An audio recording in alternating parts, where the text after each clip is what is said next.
ভয়ঙ্কর সেই রাত 2010 সালে যখন আমি ক্লাস 7-এ পড়তাম, তখন আমি একটা গ্রামে বাস করতাম যার নাম ছিল কানাইঘাট। আমার ছোটবেলা থেকেই ইচ্ছা ছিল ইংলিশ মিডিয়াম স্কুলে পড়ার, যা গ্রামে ছিল না। গ্রামের প্রাথমিক বিদ্যালয়ে ক্লাস 5 পর্যন্ত পড়েছি। এরপর একদিন আমি শহরে একটা স্কুলে পরীক্ষা দিই এবং আমি পাশ করেও যাই। প্রতিদিন গ্রাম থেকে শহরের স্কুলে আসা যাওয়া করাটা আমার জন্য সম্ভব ছিল না, তাই বাবা স্কুলের পাশে একটা বাসা ভাড়া নেন। আমি, আমার মা, বাবা আর ছোট ভাই রওনা হলো। তো আমাদের পৌঁছাতে বেশ দেরি হয়ে যায়, তাই আমরা ঘুমিয়ে যাই।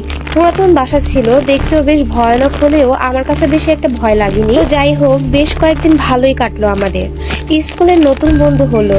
হঠাৎই আমার এক বন্ধু এসে বলল, তোমরা যে বাসাটায় থাকো ওখান থেকে চলে যাও, নয়তো তোমাদের কপালে দুঃখ আছে। আমি ওর কথায় কানে নিলাম না। স্কুল ছুটির পর বাসায় গিয়ে ফ্রেশ হয়ে খাওয়া দাওয়া করে একটু ঘুম দিলাম। ঘুম থেকে উঠে দেখি সন্ধ্যা 7টা বাজে। তো আমি